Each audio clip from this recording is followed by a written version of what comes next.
আসসালামু আলাইকুম। আজকে আমরা ভয়েসের সেকেন্ড লেকচারে চলে এসেছি।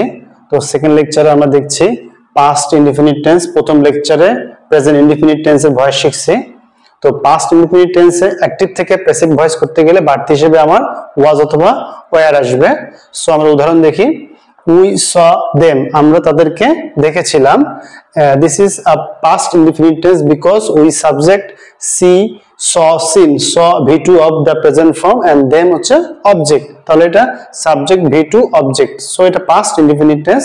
তো আমরা জানি ভয়েসে অ্যাক্টিভ থেকে প্যাসিভ করতে গেলে অবজেক্টটা সামনে চলে আসবে, তাহলে অবজেক্ট এখানে কি আছে? দেম আছে। দেম যখন সামনে চলে আসবে কি হবে? এখানে দেই হবে। তখন কি হবে প্রিয় শিক্ষার্থী? দে হবে। দের সাথে কি বসবে? দে প্লুরাল, তাহলে দের সাথে ওয়্যার বসবে। Okay, so they were. Passive voice মানে মূল ভার্বের v3, তাহলে they were seen. They were seen সূত্রে বুঝতেছে বাই। বাই উই থাকলে কি হবে এখানে? আস। তাহলে অর্থটা কি দাঁড়ালো? উই স দেম, আমরা তাদেরকে দেখেছিলাম। They were seen by us, তাদেরকে দেখা হয়েছিল আমার দ্বারা। ওকে, সো আমরা দ্বিতীয়টাতে আসবো। আই রোট আ লেটার, আমি একটা পত্র লিখেছিলাম। Right, wrote, written. রাইট হচ্ছে এখানে v2, তাহলে এখানে আসবে এ লেটার। অবজেক্ট হচ্ছে কি?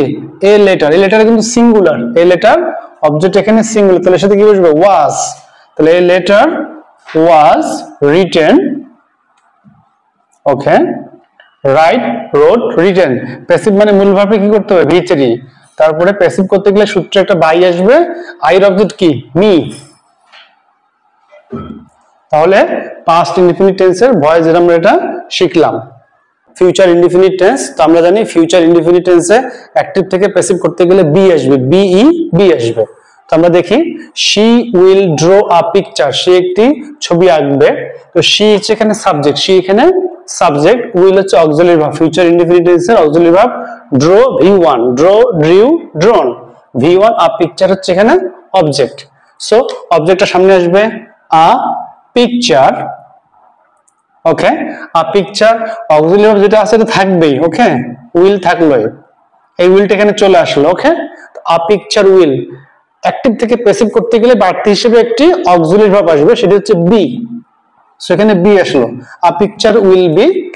অ্যাক্টিভ থেকে আমরা প্যাসিভ করতেছি, প্যাসিভ মানেই মূল ভার্বের v3, তাহলে draw, drew, drawn. Draw, drew, drawn. তাহলে a picture will be drawn, drawn by, সে থাকলে কি হবে? Her. Okay, her. So second example দেখবো আমরা। দে উইল প্লে ফুটবল, তারা ফুটবল খেলবে। দে সাবজেক্ট, উইল হচ্ছে ফিউচার ইনডিফিনিট টেন্সের অক্সিলারি ভার্ব, প্লে মূল ভার্ব। কি খেলবে? ফুটবল খেলবে। কারা খেলবে? দে খেলবে। সো দে এখানে সাবজেক্ট, তাহলে ফুটবল উইল, এই উইল চলে আসলো, পার্টিসিপে কি আসবে? বি। সো এখানে বি। আর ফুটবল উইল বি, মূল ভার্বে কি আসবে? সবসময় v3। প্যাসিভে মূল ভার্বে সবসময় v3, তাহলে football will be okay played by. They থাকলে কি হবে? দেম হবে। দে থাকলে দেম। এই সেকেন্ড লেকচারে তাহলে আমরা শিখলাম পাস্ট ইনডিফিনিট টেন্স এবং ফিউচার ইনডিফিনিট টেন্সের অ্যাক্টিভ থেকে প্যাসিভ করার নিয়ম।